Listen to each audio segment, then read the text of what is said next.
Welcome to the Josh Johnson Show. I'm Josh Johnson, joined by my co-host, fellow stand comedian Logan Nielsen. Logan, how you doing, buddy? I'm doing all right, man. How are you?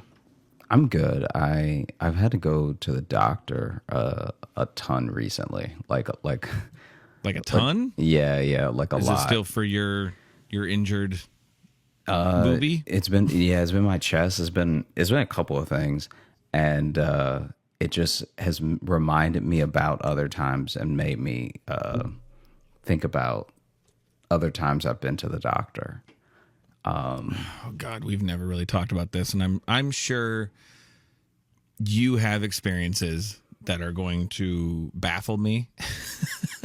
Yeah, but these head. like won't be my fault though. These are because I show up in a doctor's office to be doctored. Like I don't. Right. Yeah. I don't have any control over what happens One doctor, next. please. Yeah. So I was even telling some friends today about how at my old doctor's office. This place was not good. Okay. So the doctor was good. I had a good doctor. I'm not going to sit here and act like I am a good doctor. The staff at the office made it feel like by the time he got to me, I wasn't at the doctor. Does that make sense? Like you're more at a DMV than a doctor's office. So this doctor's office that I went to, okay. So when I was in Chicago, right? I'd go to the doctor a couple times. One time I had strep throat. Like it would be stuff that was like not too serious, but still you should go to the doctor, right? You gotta get some meds. Strep throat, you'll live. You need some antibiotics. Yeah. And so I remember, I was like insanely sick with strep. That was the worst strep I've ever had. And luckily, my mom also came to Chicago at the time and was like nursing me back to health. Aww. But when I went to the doctor, okay, first of all, I get there because I don't know how to pick a doctor. I'm not out here like knowing what doctor's good or if. And then it was at a time where I had good insurance but not great insurance. So then my insurance didn't cover a bunch of people, and it was just it was wild. So I find a doctor that's like within my network or whatever is going to be pretty cheap with the copay. Mm-hmm. I roll up to that doctor, and first of all, from the outside, the place did not scream health. like there's just something about when the bricks coming off the brick building, like when the bricks are chipped hard, it looked like somebody had been carving the bricks. So then I remember someone's walking been trying in to get into this hospital. Yeah, I remember walking in and being like, I'm clearly in the wrong office, but I'll at least ask them where the office is, right? Mm-hmm. And the first question I was asked when I stepped inside and stood at the receptionist's desk was, what? I don't know. That would also make me kind of feel like this is maybe a really good doctor's office. Nah, not at all. So then she said, what? And I was like, oh, I'm here for my appointment, right? Yeah. And then she says, what appointment? As if no one has an appointment today. Like right. As if that's not a thing they do there. Yeah. That's not a service they provide at this specific doctor's office. No appointments. I'm not even fully only. clocking right now that she's being rude. Like, it's not even occurring to me that this person is being insanely rude. Because right now, all that's actually in my head is like, I feel terrible. Right. I just want to be seen by somebody that can help me, right? So I'm not even giving any attitude back. I'm genuinely just like, she says, what appointment? And I go, the one at 9:45. like it's not registering with me that she's like attacking me. You know what I mean? Like she, because the what and the what appointment were not friendly. Yeah. And so she's like, what appointment? I was like, the one at 9:45. And then she stares at me for a second, and then she just goes, okay. I don't know. I kind of love her. She's kind of my favorite. And so then I'm standing there. I'm like, so am I supposed to fill anything out or like? She said yes. It was like, this is insane. Dude, this is a horrible experience. I hope she's never at anybody's deathbed, because that would be truly tragic. Am I dying? Yes. And then you bring the filled form back up, and she's like, "You're still here?" Yeah. What? I gave you that to get rid of you. And so she gives me the forms. I sit down. I'm filling out the forms. Oh, yeah. There's no one else. Like, okay, I genuinely feel like I'm the first person at this doctor. Like, I feel like this is his first day of being a doctor. This is first like day with the office. Like, the team's all here for this day, right? And and so I fill out the papers, and I fill out the papers, I give them back, and then she's like, "You can sit back down because it's gonna be a while." And not even in a way. You meant 9:45 today? Yeah, exactly. Because I feel terrible, but I still haven't fully clocked it of like just how terrible this person's being. And so then, because you just want to die. I feel horrible. So anyone can say anything to you in that state. Dude, and you won't catch it till maybe a week later. I clearly didn't catch it until 7 years later, because we're just now talking about it. When you're sick enough, things don't register like that for you. No, not at all. So then she tells me it's going to be a while, and I just, out of like desperation, I just ask her like, "Oh, because it's like 10 now," because it took me a while to get the forms. Like, she gave me the forms after a couple minutes. Then it took me some time to fill them out. So I was like, "It's 10," and then she was like, "I don't know what you want me to do about that." Yeah, I was like, jeez, okay. All right. And then she tells me, she just offers it up as extra information. The doctor not here yet.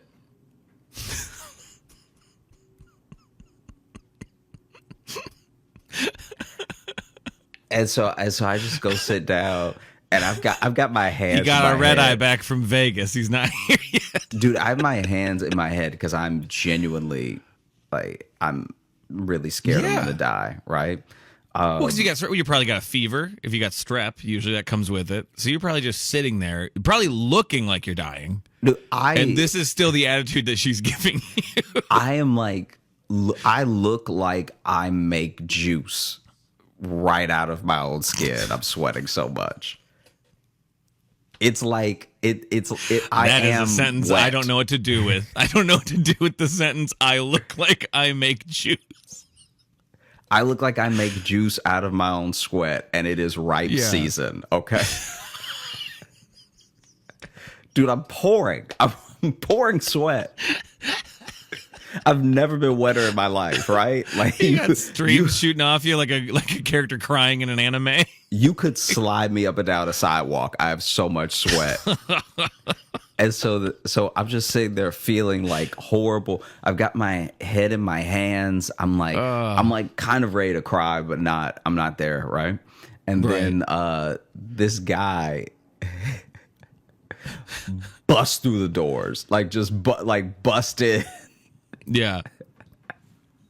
This dude busts in, runs past reception, everything, and it was like startling the way that he ran in.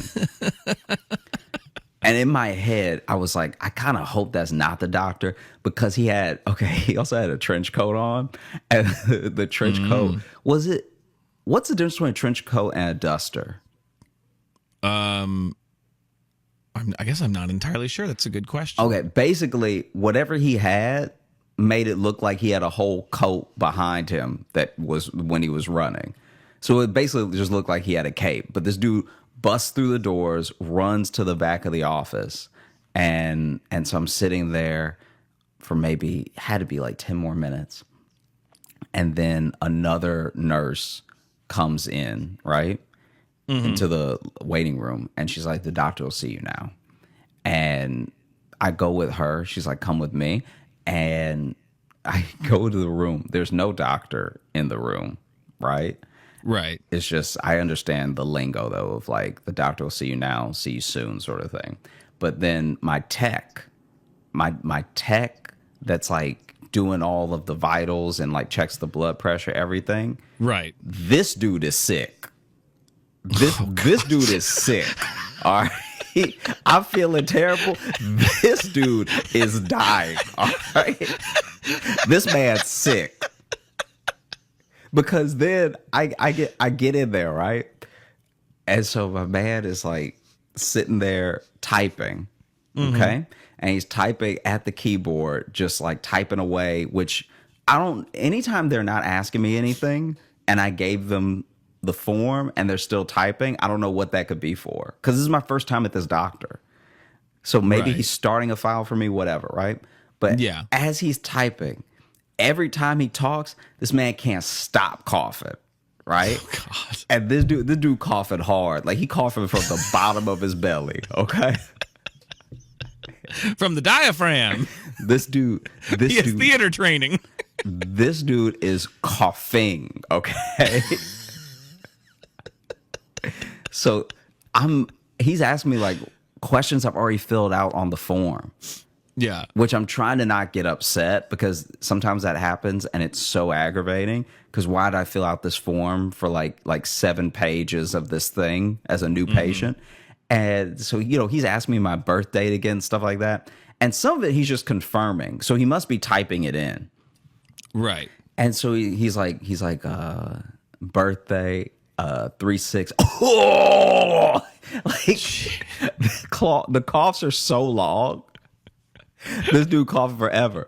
And then, and to the point where I ask him, I'm like, hey, are you all right?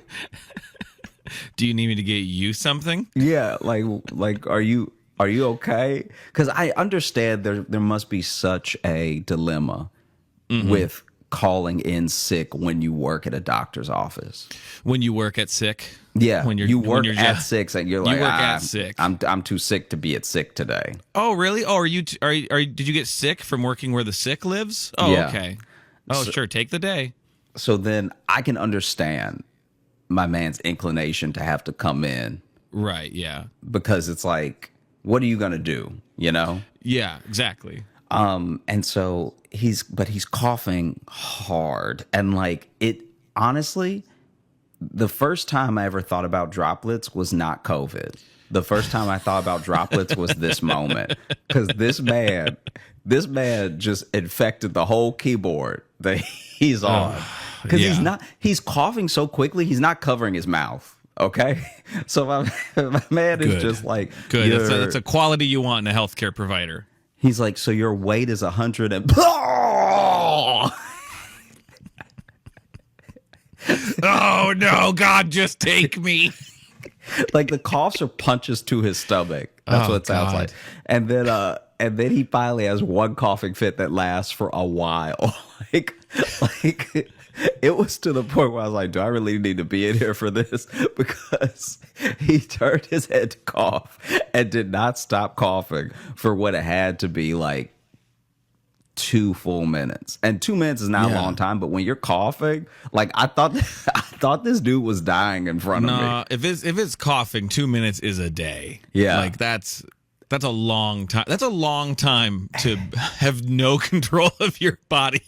And so then this dude rolls up way too close to me and is like, let me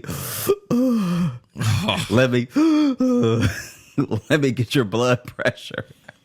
Good Lord. I was like, all right, like I'm reluctantly putting my arm out, right? You're trying to lean away as far as you can. Yeah. I'm like leaning away from him as he's like, and this is the worst part. This is like, clearly they don't have all the resources because you know how there's even those cuff machines at like Walgreens, or at least there used to be those cuff machines check your blood pressure. Right. This dude this is an old school from the 1800s. Like he put a stethoscope on my pulse and then just wrapped it real hard.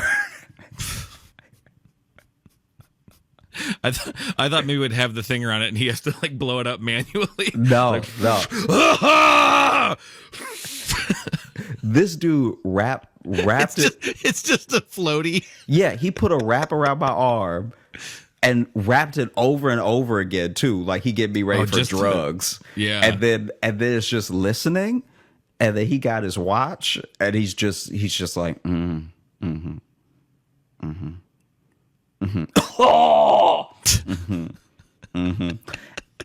and then he go. Then this is the thing that I didn't like that they did. He goes,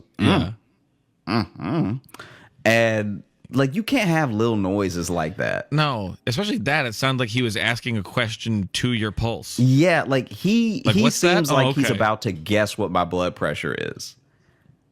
You can't finish blood pressure with that's an acquisitive. I mean, something's pumping. So yeah. I heard something in good there. For you. So I already didn't like the nonverbal that he did. And then, oh God, something lives in your arm. And then this dude, and this is the wild thing as well. He started to do some stuff that just seems like the doctor should be doing it, right? So sometimes I don't know what the official name is. If it's a tech, I think it's a tech that can take the blood pressure and like fill out the form to get ready for the doctor and stuff.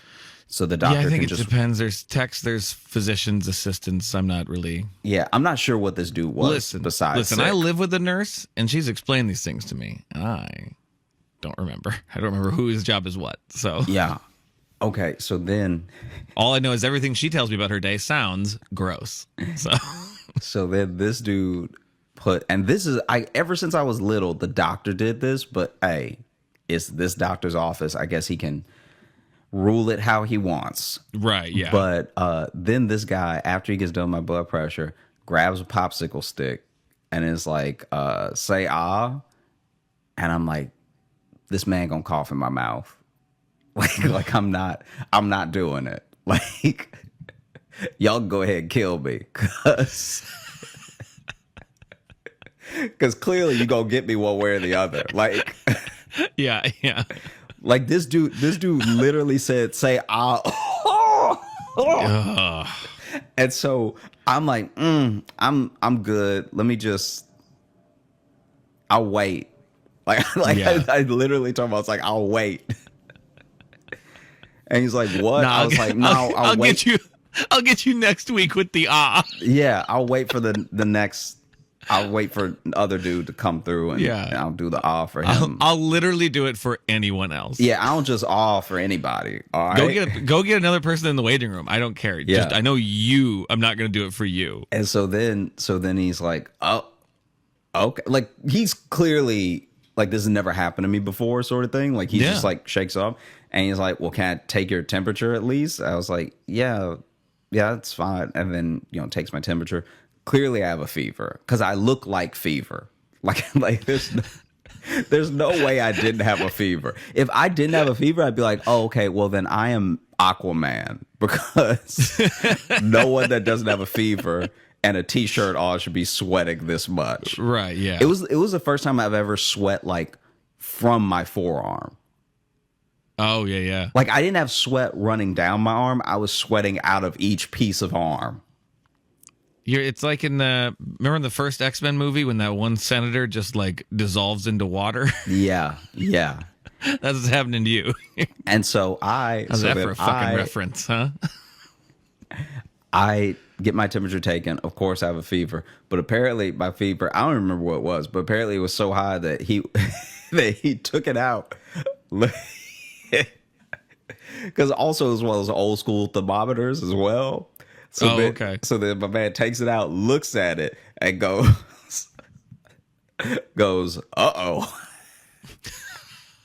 And then just shakes it while he looking at me. After he said, uh-oh. Oh, you dead, all right? What?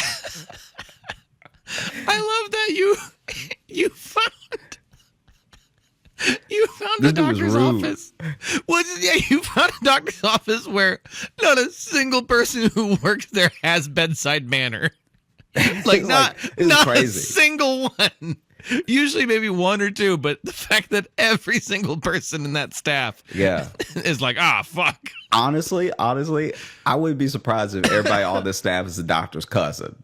Because no one should be hiring them, okay? Yeah. These people, like, it on a regular day, I think I would have walked out. Because on a regular day at reception, I would have been like, this is way too rude for me to not know you. Right. You know what I mean? Yeah. And then even with this guy, I'm like, hey, I feel the thing you're saying. So you don't need to say it to me. You know what I mean? So this dude, and then he swayed the thermometer. Look, this is the thing that, just for comedy, this is the thing that killed me that he did, that he doesn't even realize is as funny as it is.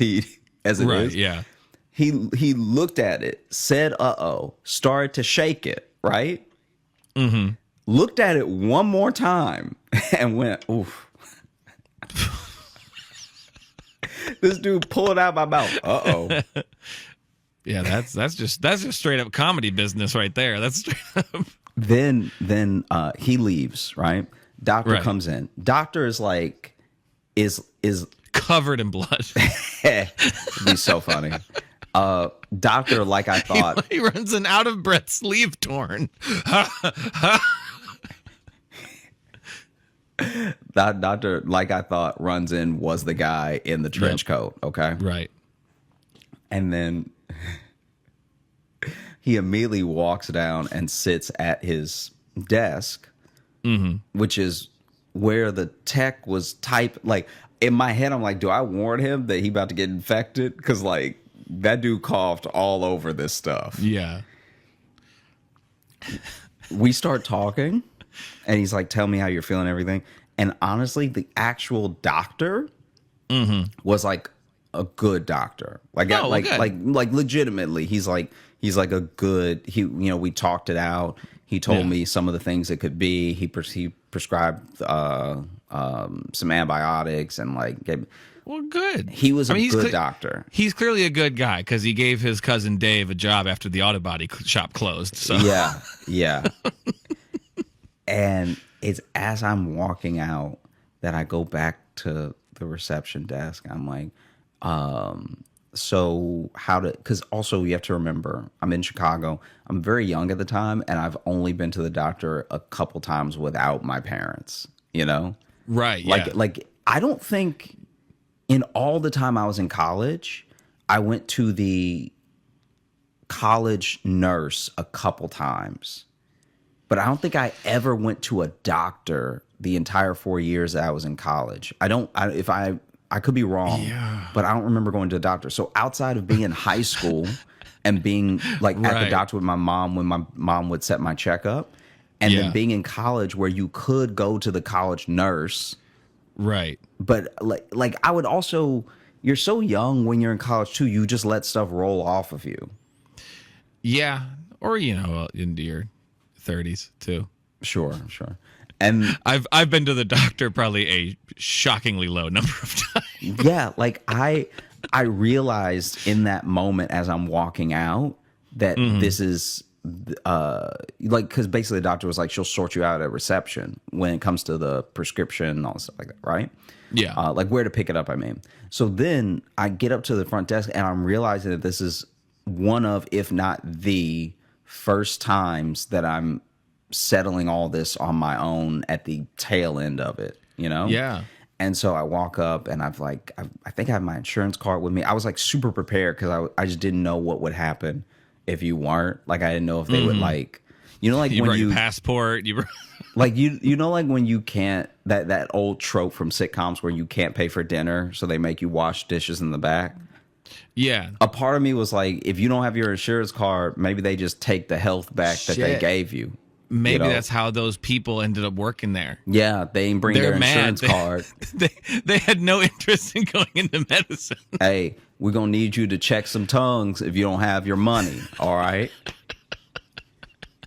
Yeah, he had come in that morning because he was very sick but couldn't pay his bill. Yeah. And they're like, all right, you're handling the next guy then. Yeah. That's what's happening. And so then I'm going up to the desk again, and the woman... the woman is not happy to see me.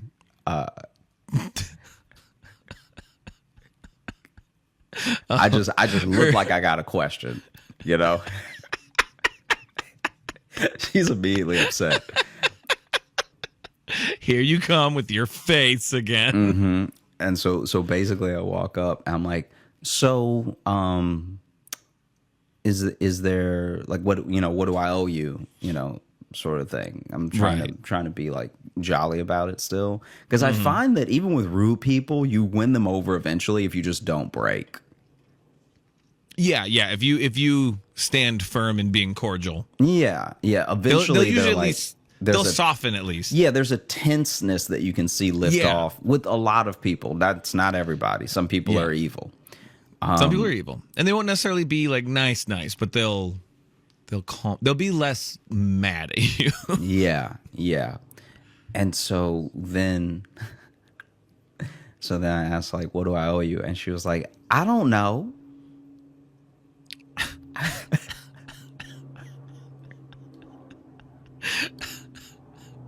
And now that I'm not dying, now that I know that, okay, this is strep, and like I'm gonna get antibiotics, and I've had strep before, so I'll feel better all because of all that stuff. Now I like, as far as a mood, I really can't be touched now, because like now I don't have the desperation of thinking I'm dying, but I also don't have the I guess like the fear enough to be distracted. Yeah, and so you dodged your mouth getting coughed in, so you're feeling good. You're feeling like the day's coming up, Joshy. I'm actually optimistic now. So now she really can't touch me. And I was like, oh, well, if you don't know, maybe it's all the house. Like just a little joke in there, right? And she was like, that's not how this works.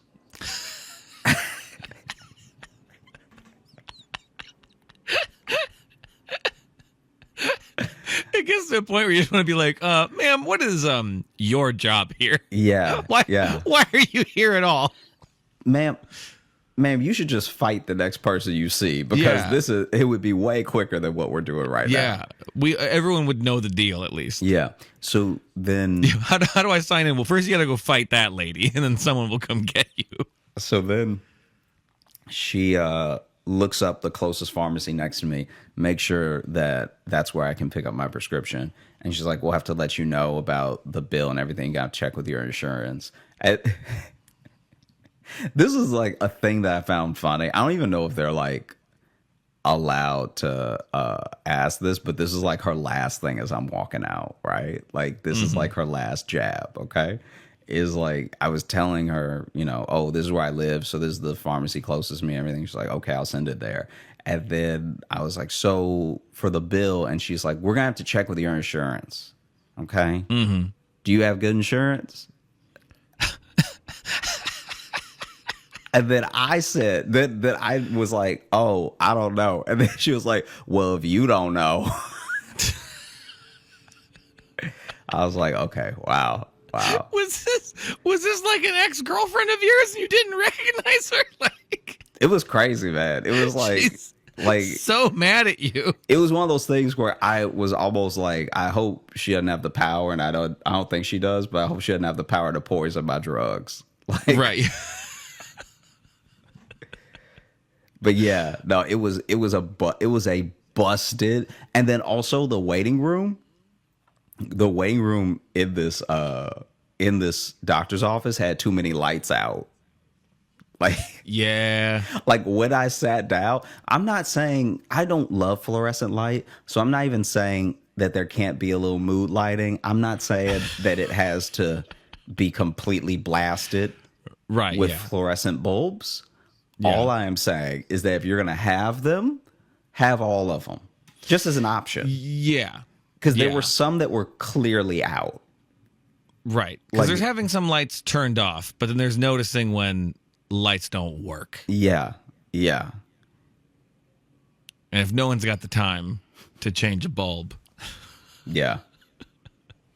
They're going to be pretty willy-nilly with that needle. Jeez. Just saying. Yeah. Just saying. Oh, no, but it was terrible. Luckily, I healed up. That's good. Yeah. That's good. Mm-hmm. I mean, the emotional scars never healed, but the strep went away. Yeah, the strep went away. but the receptionist left a mark on your insides. I did actually forget about them for a long time, so I guess it did kind of heal. I forgot it happened, but yeah. No, I've been going to the doctor a lot. You know? Yeah. So I'm just over here doing my best, trying to stay healthy and everything. Right. Yeah. What do you, I mean, not to get into your medical history, but like how often you go into the doctor? You just there quite a bit? I mean, I haven't even been keeping track, but I feel like at least, I could be wrong about this because LA broke it up quite a bit because I didn't obviously go to the doctor when I was in LA. That's true. Yeah. But before I went to LA, and since I've been back from LA, which has not been long, I think I've been, it's starting to feel like once a week. Jeez. Yeah. And it's like, sometimes it's a checkup on the last thing and sometimes it's a different thing. Like, I mean, who knows? You might end up wanting to cut this, but I had to get a sonogram today. Okay. And so the sonogram was just to make absolutely positively sure that my balls are normal. All right. So just to make positive. Let's get into this. Well, basically, there's not very much to tell, but basically, when they were doing it, in my head, I was like, man, this is like the worst time to find out if something's wrong. Like literally your pants are down, you know?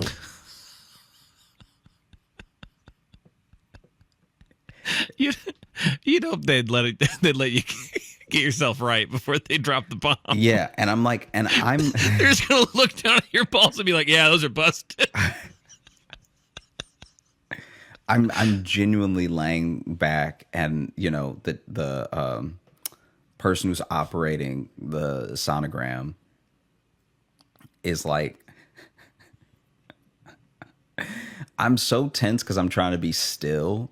Because when I had to have my MRI, they were like really stressing, hey, you have to be completely still or we have to restart. And I didn't know if the sonogram was the same. So I'm trying to like be so still that I'm tense in the face. Like I can feel my face tensing up because I'm like, don't move, you idiot.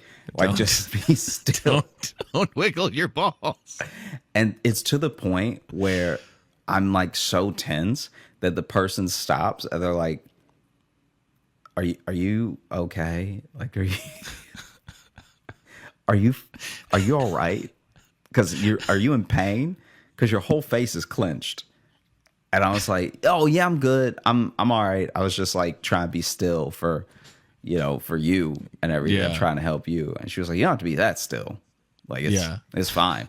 Like I moved the thing. So, you know, I'm so the first half of it, I'm just like, it's like for basically the first half of the entire thing, I was like rigid still, so just clenched up. And then I relaxed a bit. And you know, I don't know if I guess they take pictures as they go. Okay. For the sonogram, because it seemed like there was typing while the tool was moving or whatever. And then I'm like so in my head the entire time. Because when I walked in, I was like, there's nothing wrong with me. But then when you're getting a test done, you start to think, what if something's wrong with me? Absolutely. When a test is being done, you can convince yourself you have anything. Yeah. Because if you're going to find out, that's when. And so you're having the test done. Yeah, I'm also just like, I'm once again getting really in my head, going every which way with it. It's to the point where genuinely I let my mind race enough through enough scenarios that in my head as I'm laying there, I've already got my affairs in order. Like,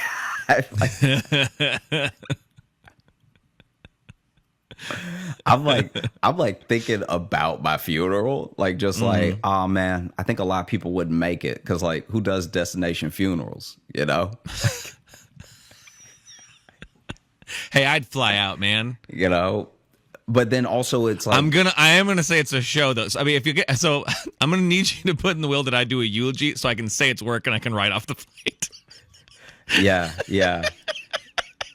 But these are the things I was thinking about because in my head I was like, all right, look, I'm not actually from New York, so I don't think I want to be buried here. If I'm buried, then I don't think like I would maybe want Chicago, but I'd be taking up space, and there are people who were like born in Chicago, and I don't want to take that from them. But then it would have to be like a Louisiana funeral, which is then like who's gonna fly to my hometown where the airport is only taking in like 4 flights a day, and then you have to make at least one connection, if not 2, to get there, all for a funeral of a guy that was like nice, but like I don't know, and then. Wow, really middling review for yourself there. Well, no, I just mean like when you think of a big funeral, you have to have impacted lots of people's lives in a way that's or just be from a big dumb Catholic family like me. I guess so, but like I'll pull in numbers. You have to have impacted for sure. Yeah. So many people that you. What's the best way to put this? It's like even if you impacted like 10,000 people, all 10,000 aren't coming, right? Because there's a flight involved and because of the day of the week. So I'm like, am I gonna be that guy? Am I gonna have a weekend funeral? Am I gonna mess up people's weekend, or should I just have a Monday funeral? Because this is the thing: if you have a Monday funeral, people already sad it's Monday. Yeah. So let's just get it and you. Yeah. In the same. But then I was like, I don't want to make a Monday worse. So what if I did a Tuesday? Because now, somebody had to go in Monday, but now they might get a whole day off coming to see me. Right. So I'm doing a last solid for the people that love me.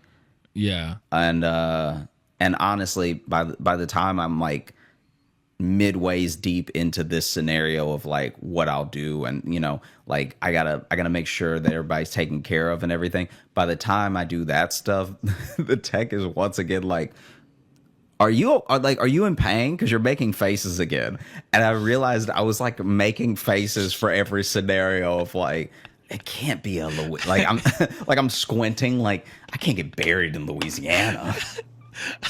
Hey man, you good? You look like you're planning your own funeral. Yeah. Yeah.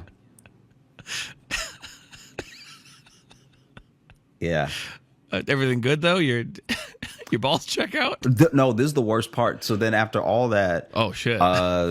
She gets done and she's like, okay, like you just have to really check your nonverbals when you work in medicine, because I don't know if these okays are like what she's looking at on the screen or just her day because it's early. Like that's like it's her job too. Yeah. So if you're at your job, you're a little more like, okay, let's look. Yeah. And so then I'm like, she's like, you're good to go.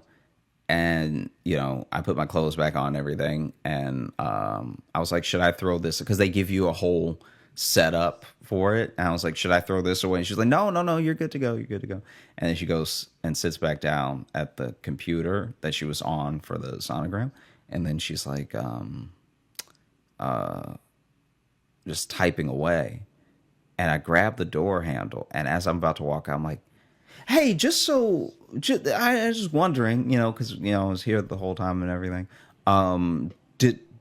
do I look like normal, or like is anything bad or anything? And she was like, I really can't comment. I'm not the radiologist. So.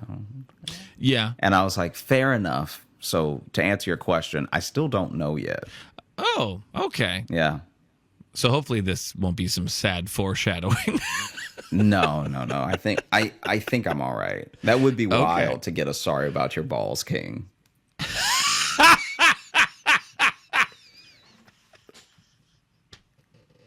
That would be chaos.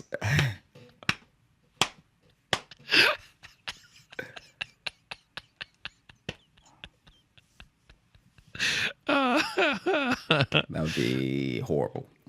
Yeah, that wouldn't be good. That wouldn't be good. Yeah. Oh man. You made me think of one thing, though, from doctor's office, because I was like, have I had anything weird happen at the doctor's? And just like little things, nothing too big. But there was one that I wasn't here for this, but it was about me, weirdly. Mm-hmm. It was after, this is years ago, but I had done a show like in kind of the area of my hometown. A lot of people came out and whatever. And a friend had texted me, a former student actually had texted me and said that there was two old people talking about my show in the lobby, and just one of them just said, "I'll never pay money to see him again." And I was like, damn, okay. What a brutal review from an old man waiting in a doctor's office.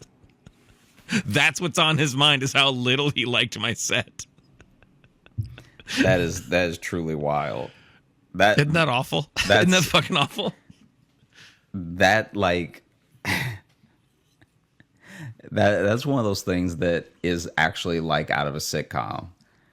Because when you think about it, it would be like if for whatever reason your friend knew two grave diggers and they were digging graves on like a Monday, and they were talking about the show, and he was like, made me wish I was here.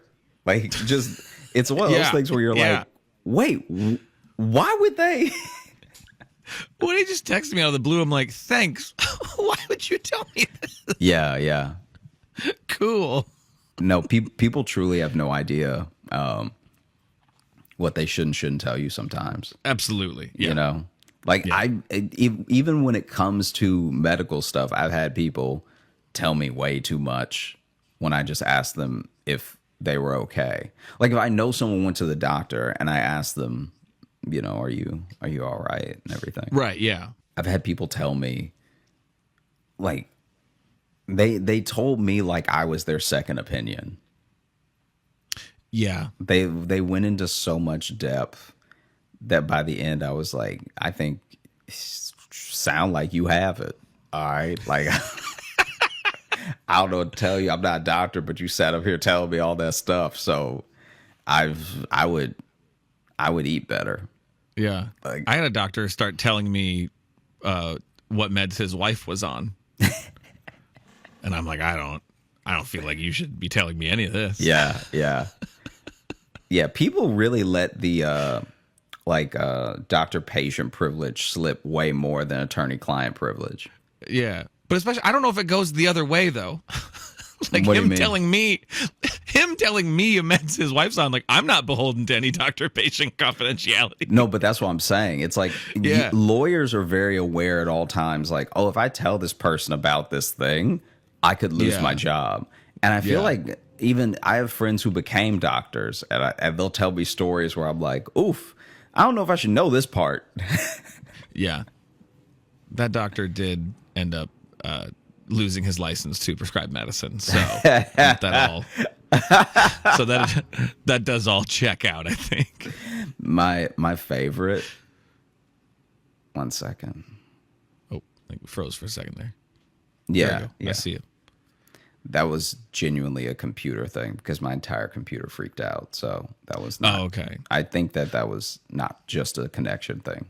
Well, we've also been having connection lags because we actually had someone from like the internet company in the area show up the other day and just say that like some of the main lines, not even on our house, but some like the main like fiber wire or whatever has been partially eaten by squirrels. So yeah, Iowa internet, baby. I hope they were electrocuted. I hope so. Oh God. One of my favorites was this doctor that my friend goes to that's ancient. Like, this dude's been a doctor since like bloodletting. Like, he was a doctor so long ago he was also the barber. Yeah. This dude was a doctor when they had those little crow's masks they would wear during the plague. This dude has he's his doctor, but he also has an arch nemesis. Oh, so you will go to your doctor. You will go to this guy who's your doctor, and he will be looking all up in your ear with the tool, right? With the light, looking at your ear, complaining about the doctor across the street. Oh, that's good. That's good. I like this. This I'm into. But it goes so deep. Like every time he goes to him, he has a story, and every ailment triggers a memory about a time he was at odds with that doctor across the street. Oh, I bet they opened up practice together and then had a big falling out. It really does seem like some Aaron Burr, Alexander Hamilton type stuff, where it's like, oh, he gonna shoot him.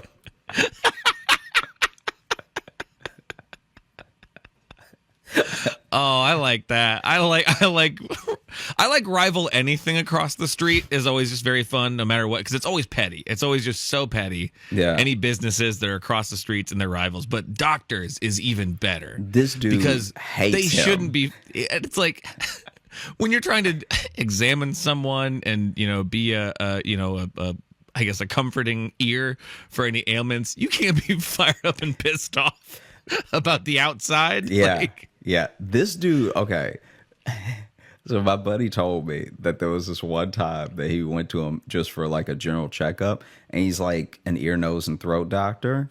And I guess he's like a general practitioner. I have no idea. Like, I don't actually understand medicine, so I'm not gonna label anything, because I know that even your doctor that you go to for like everything that refers you to the other doctors will still check your ear, nose, and throat.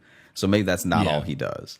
But he had the popsicle stick in my buddy's mouth, right? Mm-hmm. And as he's looking with the light, so he's looking and he's got the popsicle stick, he's got the light. He's like, I saw you the other day. I saw you, walking across the street. You kept walking, but I was scared you were gonna go in. And he said, when he said, I was scared you're gonna go in, apparently he put the popsicle stick a little further down his throat. Just remember, your life's in my hand. Like, I was scared you were gonna go in. I was like, is he gonna do? No, but you kept walking. You're a good boy. You kept walking.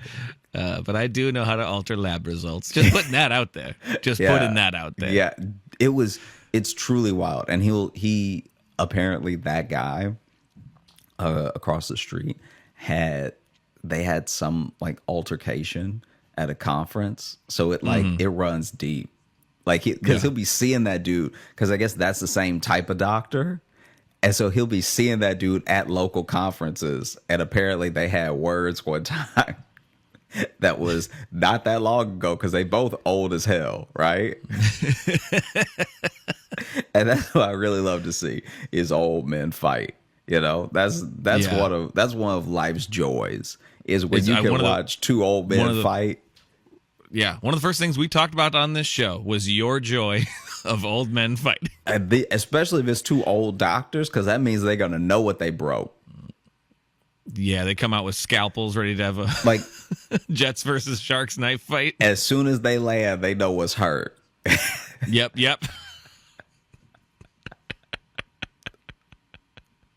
That dude straight up was like going, and I'll have to ask him some more examples, but he would just talk about him so much. He would talk about him more than he would talk about my friend's health. What was going on? Yeah.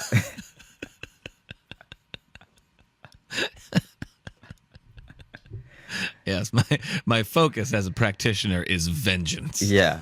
This dude said to him, this doesn't even make any sense because he's an adult, so he wasn't even going to get one. But he was like, there's certain type of lollipop that he swears he was giving out to kids first. And then that guy saw him giving out those lollipops, so that he started buying those lollipops. And just the one-upmanship of, essentially, it's like if a Dunkin' Donuts was across from a Starbucks and they just had beef about like, that's our tactic, that's our sale, that's our coffee, whatever. Yeah, that's what it feels like with the doctor. I don't even know if the other doctor has a problem with him. Yeah, it'd be great if that other doctor like doesn't remember him. He's like, oh yeah, from across the street. Oh yeah, you son of a bitch. That dude across the street talking about, we went to school together. Yeah. Good guy. Good, just Good guy. Full of laughs. Just a fun guy to be around. A funny story. When we was in school, my wife dated him for a little while. You find out that's what it is. You find out that's what started it. But a great guy, great practitioner. Honestly, a great second opinion. You go right over there. You go right over there. He's got the good lollipops, you know. He's got the good ones. I don't know where he gets them. I remembered something that when I was at an eye appointment, and this is a short one, but this eye doctor I had for a little while, kind of big guy. I think he said he grew up on a farm, just like kind of a big, just kind of like generally kind of burly almost guy. But he would really get, way up on you looking in your eyes. And there was one point where he really slid up, and there's no polite way to put this, but his balls were resting on my leg. Like I felt them, like on either side of my shin was a testicle, and like he just really like was up on me, and I'm like, this is clearly too comfortable. You feel that, right? You have to feel that. You have to know that this is happening. You have to know. I can feel it. I can feel both of them. Come on now. The favorite thing that I think I've, just for the suspense of it, that I've had a friend go through was when we were younger. One of my friends had to get his his appendix taken out, and met the surgeon beforehand. Just like a little I don't know, introduction, because he was nervous and everything. Right. And so met the surgeon maybe a week before the actual procedure was going to take place. Because it wasn't I can't remember why they did it, because it wasn't like it was going to burst and they had to take it out or, whatever. It wasn't like some emergency surgery. It was literally like it kept getting inflamed or something. And so they were like, we'd rather take it out than have you have trouble down the road, Right, yeah. There was just something with it where it just kept getting inflamed. Anyway, said all that to say, he meets the surgeon. Surgeon walks into the office where he's waiting. As soon as he walks in, the surgeon falls hard. Okay. Oh God. This dude falls so hard and caught some of the desk on the way down.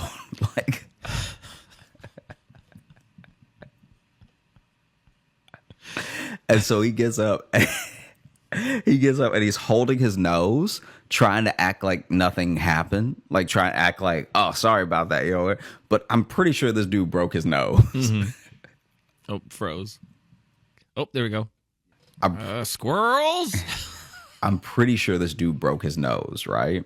Oh, no. And so he gets up holding his nose, but trying to continue the conversation like he's not in pain, okay? And then goes to sit down, almost misses the chair on the way to sit down. Sits down, is talking it out with him, talking about what they're going to do, holding his nose the whole time. So now he's like, you don't have to worry. The recovery time isn't that long. Hand in nose the whole time, right? Bro, just come back. Then just go and come back. And then he thinks it's going to be a halfway decent idea, whatever, right? To show him it's not the real thing, because that would have been insane, but it's like an animated cartoon of what happens, right? So it's not crude at all. It's not like something that's it's like to put him at ease, I guess. I don't know. But anyway, he has two remotes and he cannot figure out which remote is going to make the TV play the video. Guy.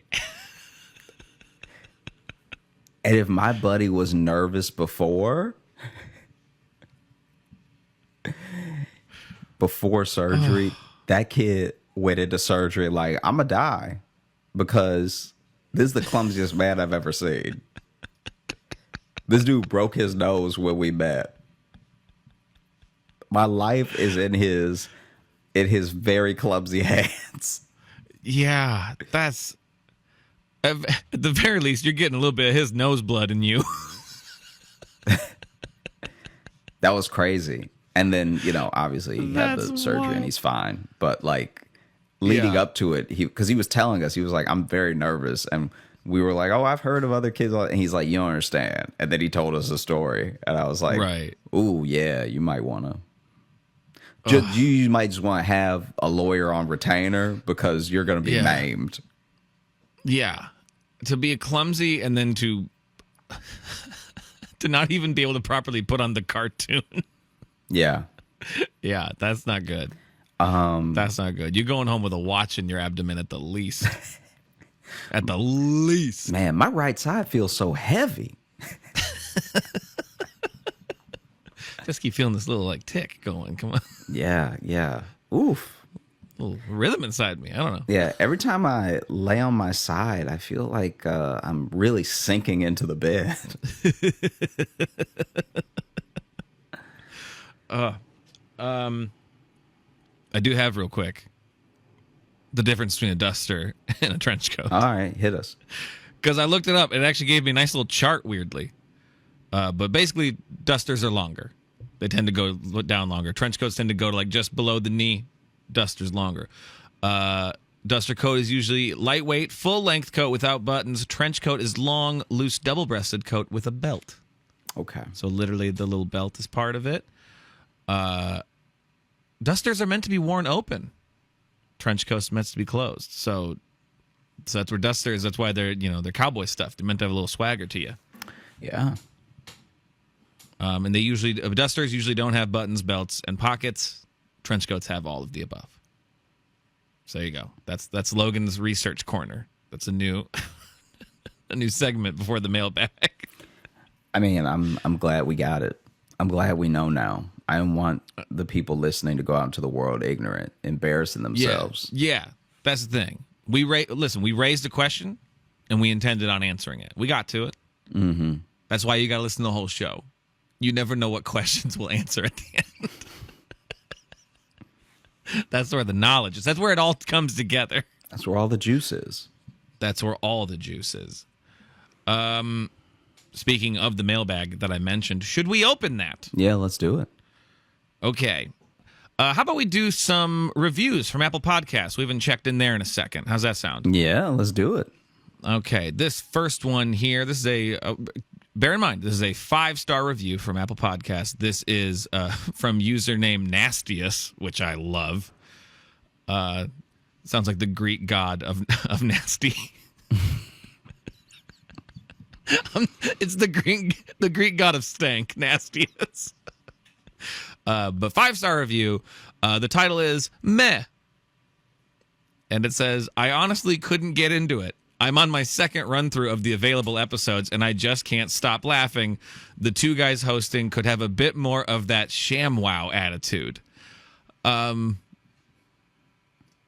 not really sure what any of that means, if I'm honest. I'll take it.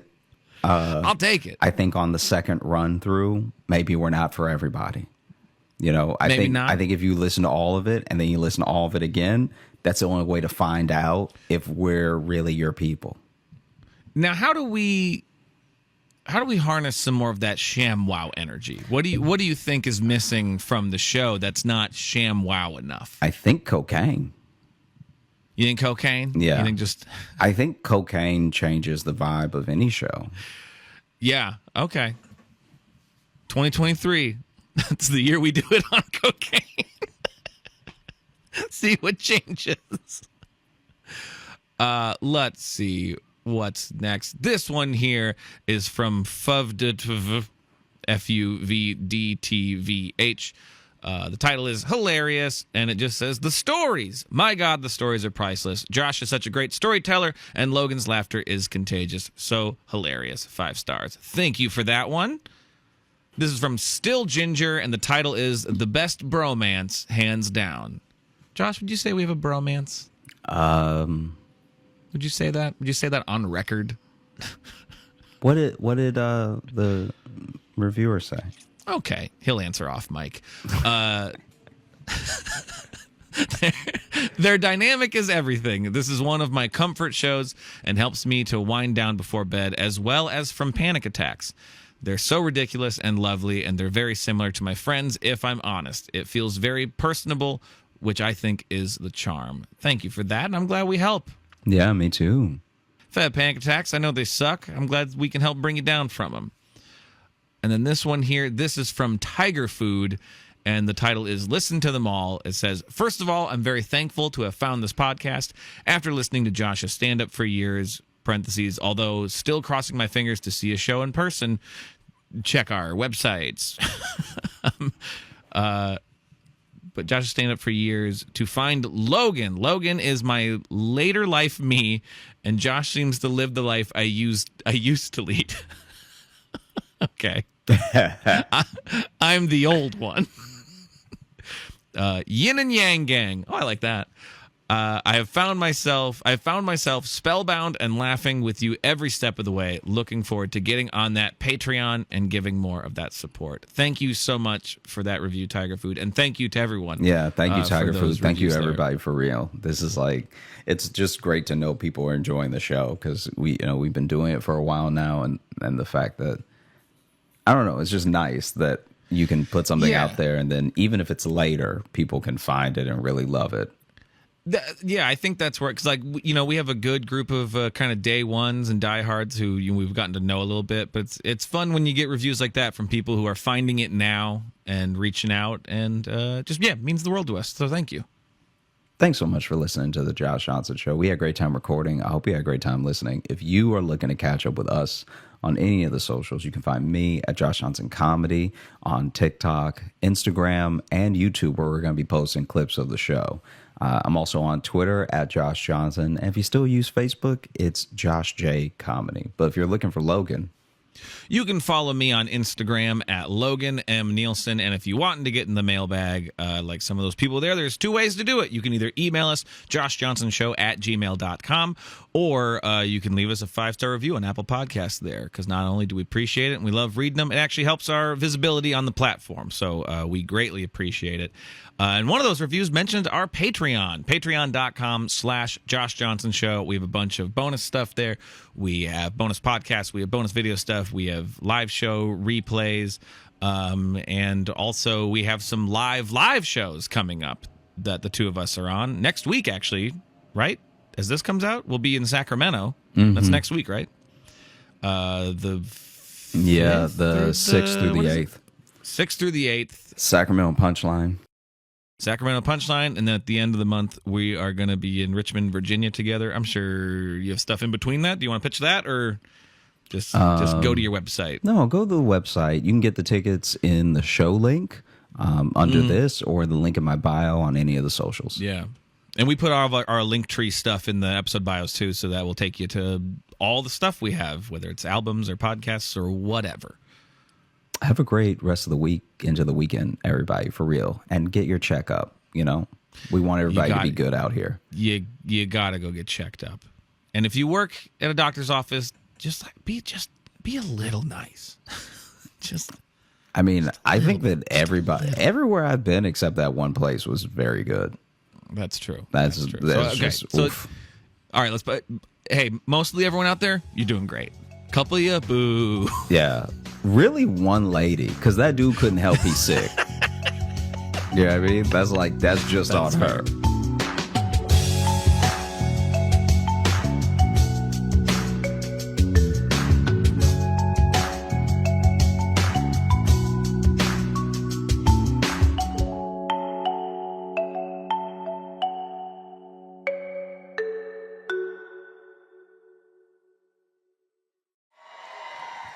You've seen him all over the Daily Show. You've seen him on YouTube. I want y'all to put your hands together, put your hands together, put your hands together. Give it up for Josh Johnson.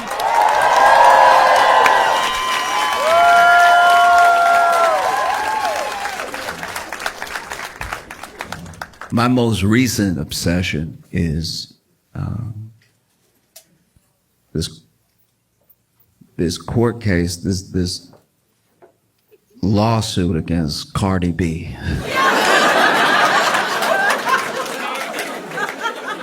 All right. If you're not familiar with Cardi B, Cardi B is a rapper, and she is also a national treasure. Cardi B is incredible, and this case is pretty wild. Basically, what is being alleged in this case is that Cardi B assaulted a security guard. It's alleged that Cardi B assaulted the security guard, and you hear both stories throughout the case. The security guard's story is that she was at work, securing the building. And then Cardi B walks in, and then she's like, "Oh, Cardi B."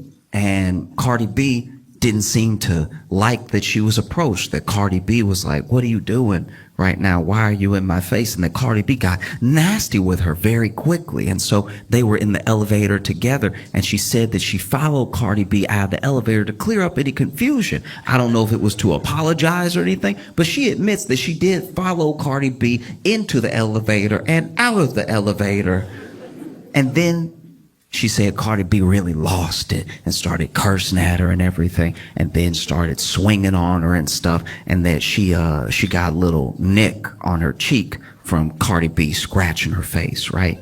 And then the receptionist and the doctor that Cardi B was there to see, because Cardi B was in the building for a doctor's appointment, that they broke up the fight, and then everybody went about their way. But because of this assault, because of this nick on her face, she is suing Cardi B for about $24 million.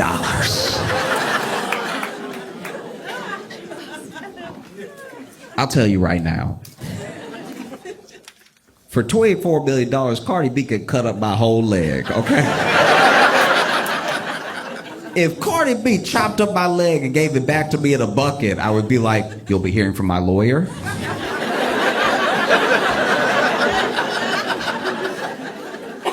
$24 million. That's crazy. So then, Cardi B's account of things is that she was going to the doctor. At the time, she was pregnant. She didn't want anybody to know she was pregnant. She didn't tell anybody, and she didn't even tell her security guard where she was going that day, her personal security, because she was just trying to keep this whole thing private, right?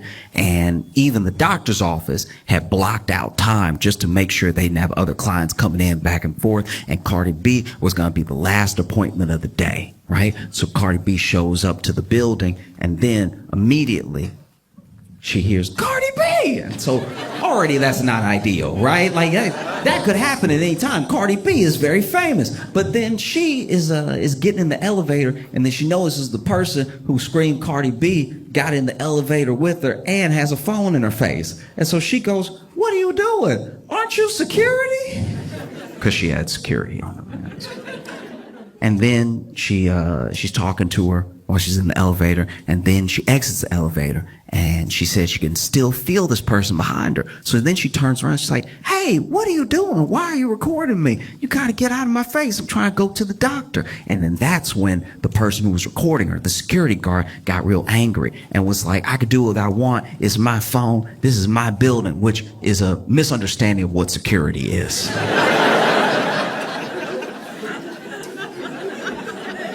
If that really was said, oof. I've never met a security guard who thought they were clocking in to own the building for a little while.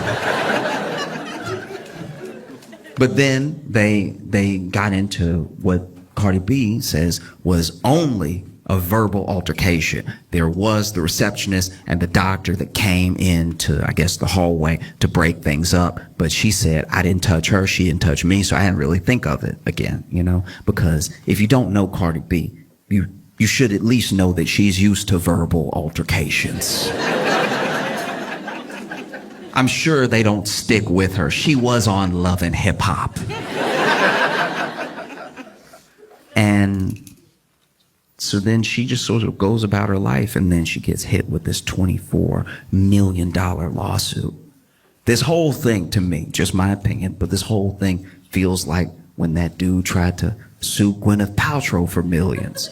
remember that dude, Gwyneth Paltrow, if you weren't familiar with this, basically Gwyneth Paltrow went skiing one time. And then this other dude went skiing. And I don't know exactly how it went down, but I guess they bumped into each other at some point. And then the guy got up and he was like, wow, you're Gwyneth Paltrow.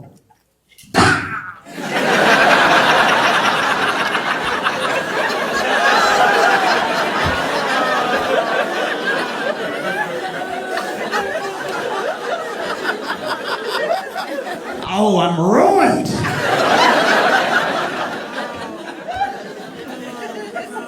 No, because this is the thing. Coming after Cardi B seems like kind of easy in a lawsuit like this, just because she was on shows like Love and Hip Hop, and in Love and Hip Hop, there's a lot of this. In Love and Hip Hop, whether you're watching Atlanta, Hollywood, New York, there's a lot of almost fights. You know what I mean? Usually it is stirred up by the producers. They get everybody nice and drunk, and then they're like, hey, you won't believe what she said. And then they always believe what she said.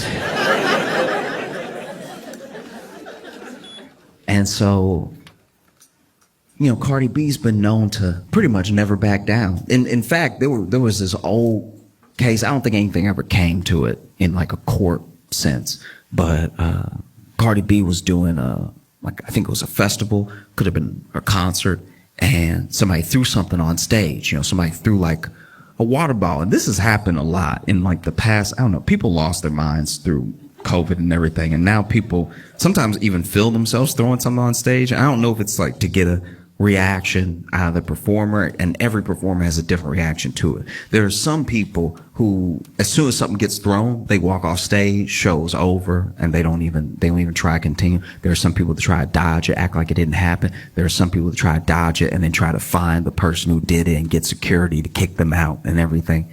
Well, basically there was a time where someone threw a water bottle at Cardi B, and I believe she dodged it, but she must have seen who did it, because she immediately threw the microphone at them.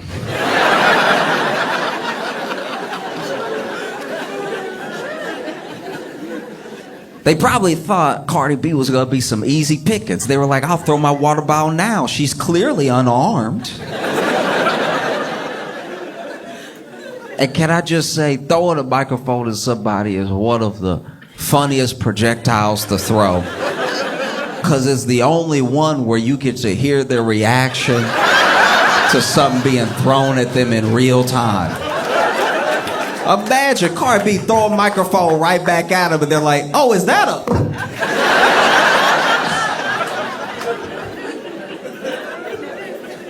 Last thing the crowd hears before the show ends is, whoa, watch out!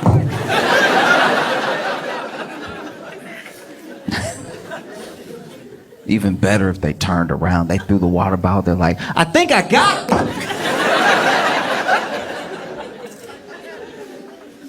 And so, well, they had this court case, and I don't know. Cardi B better than me. If it were me, I'd be losing my mind right now. $24 million for... that's what she's alleged. Like, the security guard is alleging $24 million. I don't even think I got $24 million worth of head. I think even if I was in a horrific accident, I'd probably only get like 10, maybe. And that's with half the head missing. $24 million just feels insane. And so, you know, they go to court, and Cardi B's got a lawyer, security guard's got a lawyer, and security guard's lawyer does seem bad at this. I don't know the law. I'm not a lawyer. I don't even know some of the stuff they're saying. When they get into like the real nitty gritty, like the weedsiness of the law, I don't know what's happening, right? All I know from all my hours of watching Law and Order is that if you're a lawyer and you're talking in court, you're talking, right? And then the other side keeps saying objection, and then the judge keeps saying sustain, you're not exactly doing well. And that's what's been happening this entire trial. The judge basically sustaining the whole thing. Like, this lawyer for the security guard keep withdrawing his own questions mid-question because he can feel a sustain coming. And like some of the questions don't have anything to do with anything. It's one thing if you're badgering the witness or you're really trying to like rile them up and get them to admit something, you try and catch them in a lie or something like that. It doesn't even feel like that's what's happening. This dude will just be asking questions that have nothing to do with anything or the case. It feels like he's just a Cardi B fan. The amount of times that Cardi B's lawyers have had to say objection, relevance is astounding. He's asking her all sorts of questions. At one point, though, he gets back on track and he asks Cardi B, you're saying that you felt threatened by my client. The security guard says, client, you saying you feel threatened by my client. I'm wondering why you feel so threatened. What was the issue? What was the issue? And then Cardi B says, I was pregnant and she's coming at me. I think she wants to beat me up and I'm pregnant. Hello? Hello? And then he goes, hello, hello.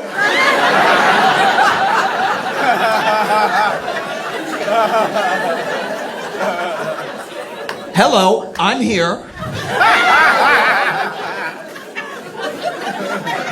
And that's when it occurred to me that maybe what's happening is that this security guard's lawyer, maybe, just throwing it out there, potentially has never met a black person. I think if you've never met a black person in your life, and your first black person is Cardi B, that's a bit of a crash course. That would be like if I never met a white person in my life. Never met a white person, never talked to a white person, didn't even see one in a movie. Never met a white person. Then my first white person ever was Bill Nye the Science Guy.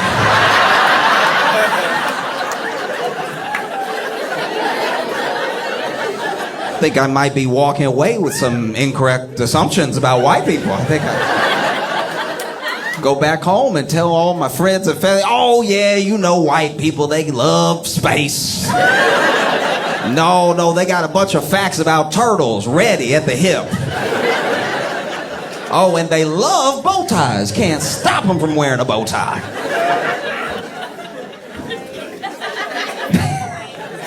The only time I've seen something like this exact moment, this type of thing, this like misunderstanding in that way, was on a TV show called To Catch a Predator.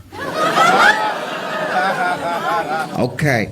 I don't know if you remember To Catch a Predator, but in case you never watched it, this was some insane reality TV. Basically, To Catch a Predator, they did just that. They would lure and then trap predators online who thought they were talking to underage kids, right? And they would have all these long conversations with them, and then they try to meet up with them. But when they tried to meet up with them, they would go to like the Sting house, right? And at this house, they would show up thinking they're meeting this underage person. Turns out they're meeting Chris Hansen.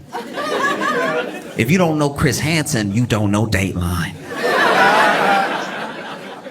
All you need to know about Chris Hansen was he was the To Catch a Predator. Oh, you would hate to see Chris Hansen coming if you were a predator. And so they would lure these predators to this house, and then especially season 1 was like no other thing. Season 1, when people didn't know what was happening, that was some of the wildest television I've ever seen. Because they didn't know who Chris Hansen was, all of them. Some of them did, right? But most of them did not. And so they'd show up to this house thinking that they're going to meet this underage kid, and they might even call out a name or something. Then Chris Hansen would walk in. Chris Hansen walk in holding some papers and everything. Now, because they don't know who Chris Hansen is, they think maybe this is the person's dad or something. So they immediately feel caught, but they don't know how caught they are. right? So then Chris Hansen would walk in and be like, hi, how's it going? And then he'd tell them to sit down, and they always sat down. Chris Hansen would sit them down, and then he'd ask them what they were doing here. And they'd try to come up with some sort of lie on the fly or something. And then he would ask them how they know this underage kid, and they'd try to come up with some lie on the fly, something like that. And then Chris Hansen would be like, oh, that's interesting because I have the transcripts of your conversation. And no matter what color they were, you watched the color leave their face. And then Chris Hansen would ask them what they meant by certain things in the transcript of the messages and stuff, and these people would just sink. They were terrified, devastated, right? And then Chris Hansen would be like, okay, all right, you've answered all my questions. You can go. And even the predator would be like, what? Really? Like, yeah, you can go. You can go. And they'd be like, oh, okay. I mean, I thought my life was ruined or something. All right. And then they would get ready to walk out. And when they walked out, they were immediately tackled by the local police department. And not just tackled, like properly football tackled. This would have been unnecessary roughness in the NFL. This is the only time nobody's gonna take you to task over police brutality. You know what I mean? Because the police, to their credit, they would announce themselves and say, get on the ground. They were just saying, get on the ground when they were already airborne. Police would be in the air, legs up, get on the ground. It's like, you know your shoulder about to be in his neck. They would tackle him, and they cuff him up, and then they throw him in the car, and they take him to jail, and then in jail, they would go to the interrogation room, and they'd have to answer all of Chris Hansen's questions all over again. I guess him asking was just practice. And there was this one time where this guy comes in, and I don't remember what season it was, but this guy had a very interesting aesthetic. Like he was white, but he had a very like Vanilla Ice vibe to him. You know what I mean? And so he walked in, but when he walked in, he was like.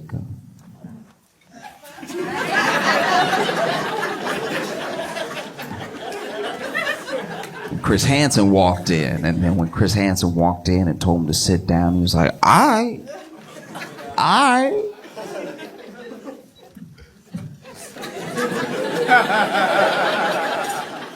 And then Chris Hansen does the thing that he does, asks him why he's there, asks him why he's been talking to this underage kid and everything. And then a thing I forgot to mention before that also happened in all the episodes was when Chris Hansen finally announced himself, where he was like, I'm Chris Hansen with NBC's To Catch a Predator. Cameras would come out from all these different rooms, right?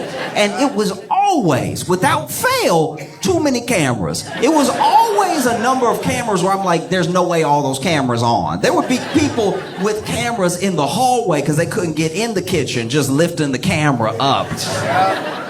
Be way too many cameras. And so then the cameras roll in once Chris Hansen announces himself, and then this guy sitting there pulls down his cap a little bit and says to Chris Hansen and all of the cameramen, I'm not really trying to be on TV, you feel me?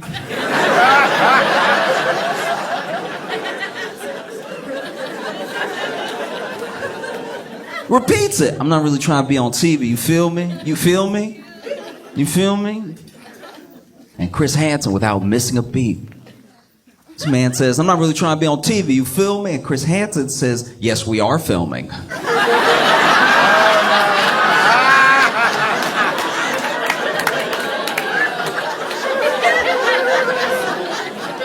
And I haven't seen such a misunderstanding until the security guard's lawyer says to Cardi B, hello, hello. Yeah, I'm here.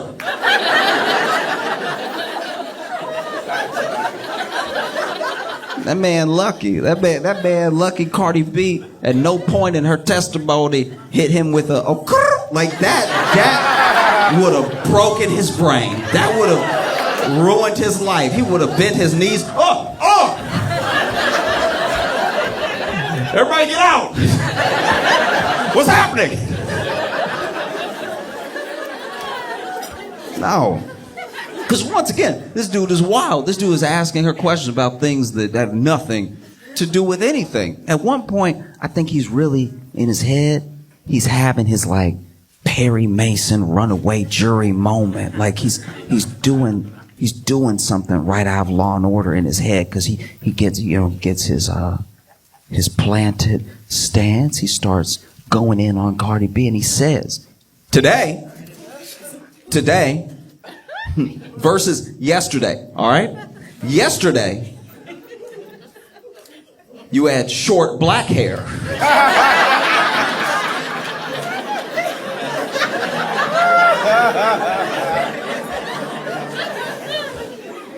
Today, it's long blonde hair. 2 days ago, it was long black hair. Which is it? I don't know why he thought he had her. That was incredible. I don't know what I think he expected Cardi B to be like, I don't know. Oh no. What's happening? I thought he probably had some follow-up questions ready. He's like, if you're changing your hair, how do we know you're not changing your story? All right? Miss Cardamom Basil. If that is your real name.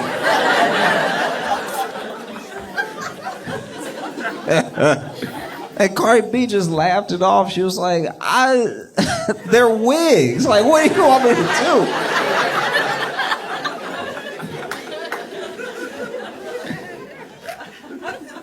And then, he gets into the stuff that's more relevant to the case, and he's trying to grill her back and forth with question after question after question. And he finally gets to this point where he's like, why did you feel threatened? She says the pregnancy thing and everything. But he's like, you said yourself that my client is about your height. Why would you be intimidated by her? And then Cardi B goes, yeah, I mean, she's a little bit taller than me, but she's bigger than me and everything. And I don't know what she wants to do. Now it seems like this person wants to beat me up. I don't know. Like, I don't know if they went from wanting a picture to beat me up or just wanted to beat me up and record. I don't know what's happening. Right. And so then this guy goes, why are you so intimidated by it? You're saying that she's bigger than you. What makes you say that?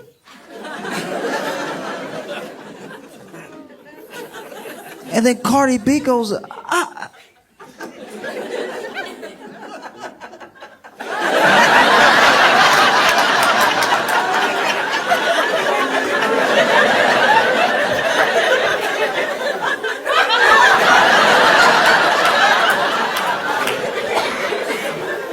do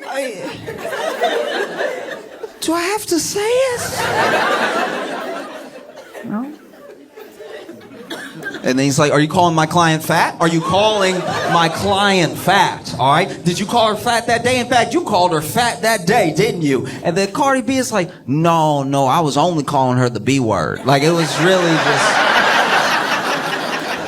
really just that. I didn't really have time for anything else, Sort of said that over and over again. Didn't really get to work in any other details.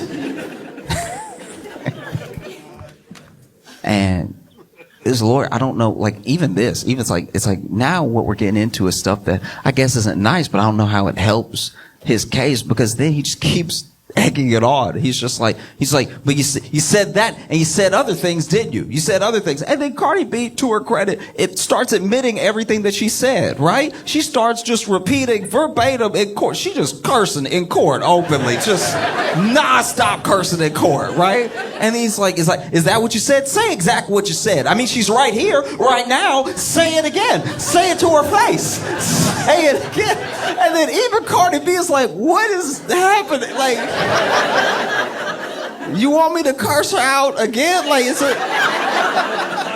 this what, like a freebie or something? Like, I can't tell what's happening.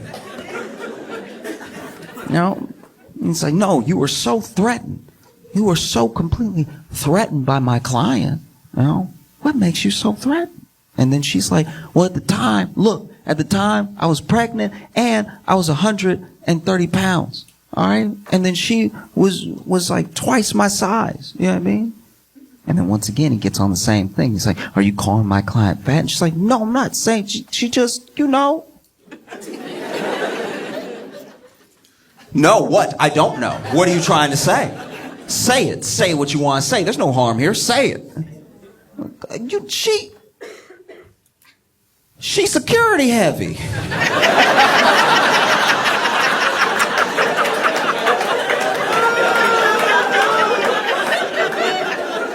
That's so much worse.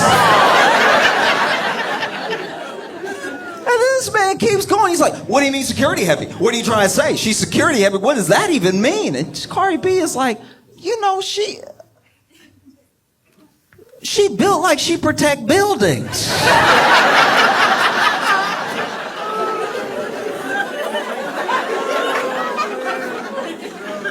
If it were me and I was Cardi B, I'd probably be sitting there furious. Cardi B better than me, I'd probably be sitting there so angry. I'm just trying to live my life. I was trying to go to the doctor privately. My business is always out there. People get paid to get up in my business and everything. And I'm just trying to have a quiet moment. I'm not feeling well. I believe was her first child and everything. No one knows that she's pregnant. And then this whole thing blows up and then she gets sued for $24 million. She's better than me. I'd be sitting there furious at that lawyer. And if I was a security guard sitting there watching this happen, I'd be furious at that lawyer. What are you doing? You're just getting me roasted in open court. This doesn't feel like it's getting me any closer to $24 million.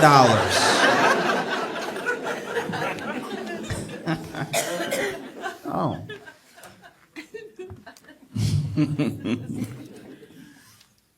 Because I'm not going to sit here and act like I'm better than anybody, okay?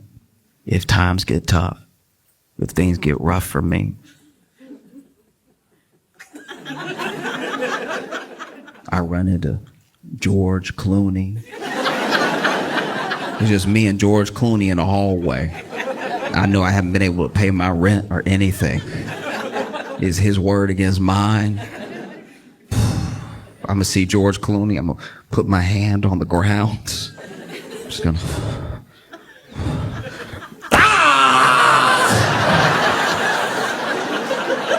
Look at what George Clooney did to me.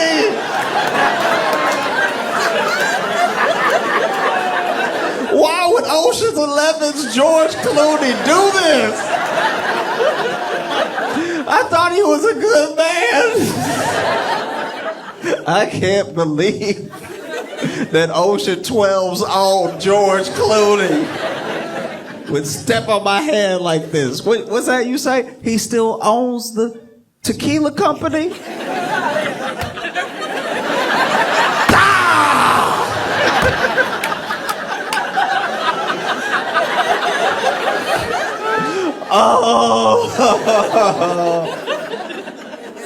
Oh no. Who would have thought Ocean's 13 George Clooney would be capable of something like this? I thought he'd be president one day. Nah, easily. It doesn't have to be George Clooney. I don't even need like A-list. I really don't. If I see Neil deGrasse Tyson, times are tough, I run into Neil deGrasse Tyson. I'm throwing a bowling ball straight in the air and catching it with my head. I was like, oh no! I can't believe Neil deGrasse Tyson did one of Newton's laws of motion to me.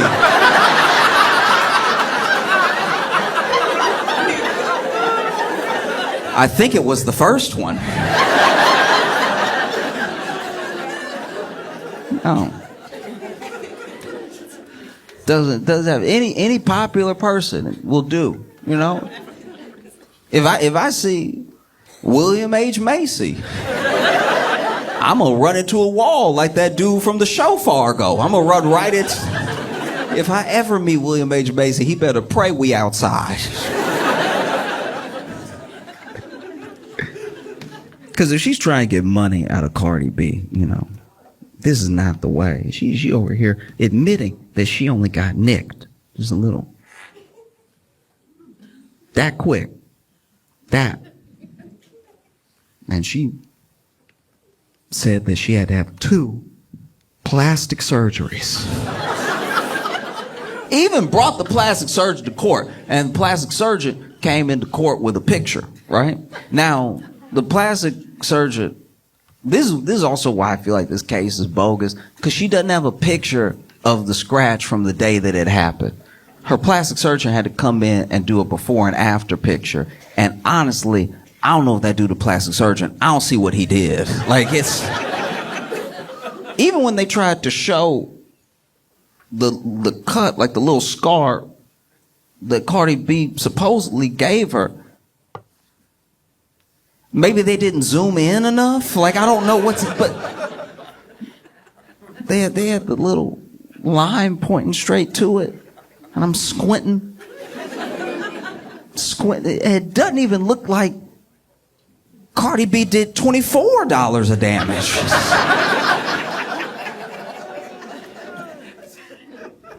Oh, you try and get money out of Cardi B. This is not the way to do it. All you got to do is make sure y'all are still alone. The other problem, and the reason this whole case feels fishy, is because her lawyers, and I suppose even her, didn't want the receptionist or the doctor that broke them up testifying.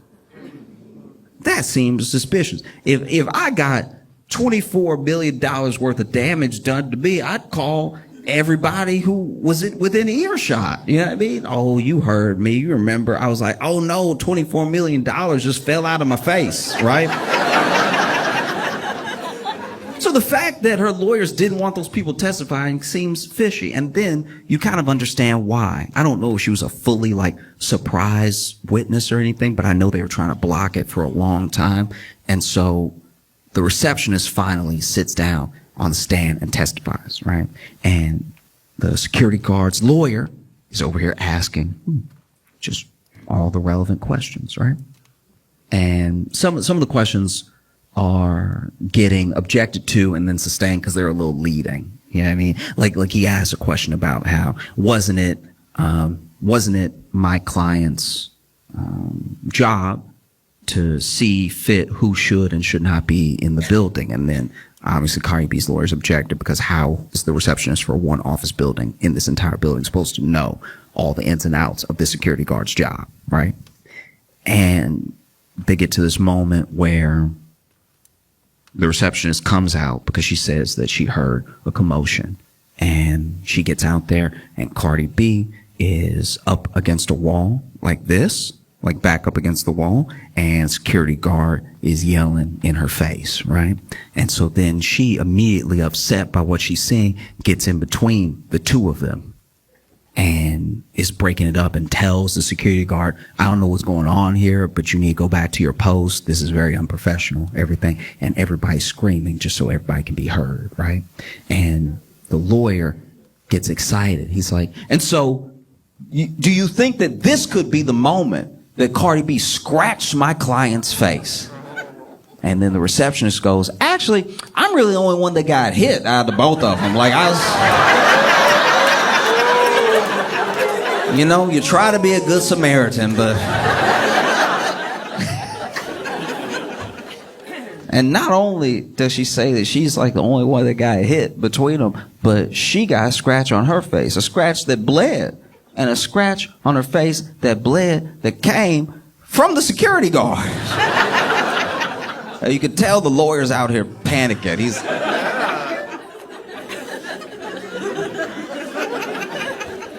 Whoops. Okay.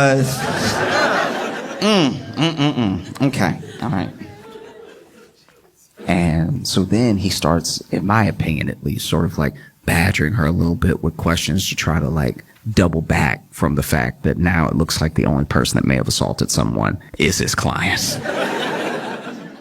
And so he then says, he's like, yes, but you also weren't there the entire time, so you didn't witness the entire altercation. Maybe Cardi B spit on my client before you got there. Maybe she scratched her face before you got there, but you got there and you broke it up and you say that you didn't see anything. But maybe something happened before you got there. You don't know. You don't know. And then the receptionist was like, yeah, I guess I didn't know what it was like to be there till I was there. Yes, I suppose. Like, you got me there. Because it's not just the scratch, I should point out. The scratch is the main thing, but the security guard is also, to my knowledge at least, alleging that Cardi B got her fired as well. You know? And then they had the doctor testify. And I won't say that the security guard's lawyers tried to poison the jury, because they were pushing a narrative the entire time. And the narrative was that obviously the receptionist and the doctor would back Cardi B because she was a client of theirs, a patient. So it benefits them to back up her story, right? And they even say as much while the two people are on the stand, you know. But then the receptionist says, no, actually, the security guard hit me up and said we should sue Cardi B. And I was like, nah, because you started it. Which is also not great for a security guard's lawyer. He's over here, okay, well, look,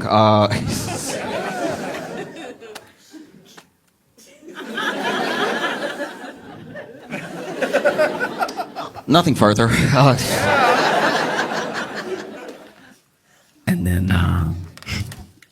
And then they had the doctor testify. Now, the doctor was the last to the scene, so by the time he comes out, the receptionist is getting in between Cardi B and the security guard. So he said he was also very upset about what was happening, you know, and he was trying to make sure this thing got broken up. Now, the doctor said, look, what I saw wasn't just unprofessional, it was very concerning to me. And I got out there, and the only thing I could think to do was try to match the body language of the security guards. I don't even know what that means, but I imagine it means he ran up out there, he saw three people arguing, and he was like, hey!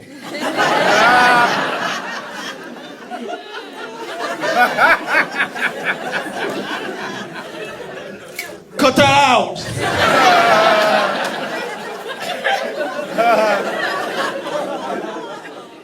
Because by his own account, it's not like he the one pulling people from people or anything. Reception has already broken it up and taken some punishment, and so... And then took Cardi B in, they had their appointment and everything, and then he was so disturbed by what happened and what he saw that he reached out to Superior for the security guard, and, you know, said that soon after that she was taken downstairs during a shift and like let go, right? And that also doesn't look great for her case, because she alleges that Cardi B got her fired, and now this dude in open court was like, no, it was me. It was me. It was me 100%. And I guess I'm just coming from a place of like, if you really wanted to sue Cardi B for $24 million, you don't wait until there's other people involved that are all going to have different accounts of what happened. If you wanted to sue Cardi B for $24 million, you just walk up to Cardi B before she gets in the elevator and say, hey, Cardi B, how you doing? And then throw yourself down some stairs. That's going to be the easiest way to do it, you know? Throw yourself down some stairs, all the while screaming out Cardi B singles for every step that you hit. You finally hit that last step, you're like, oh, why would top charting artist Cardi B do this? Oh, she's really about that life. These are bloody shoes.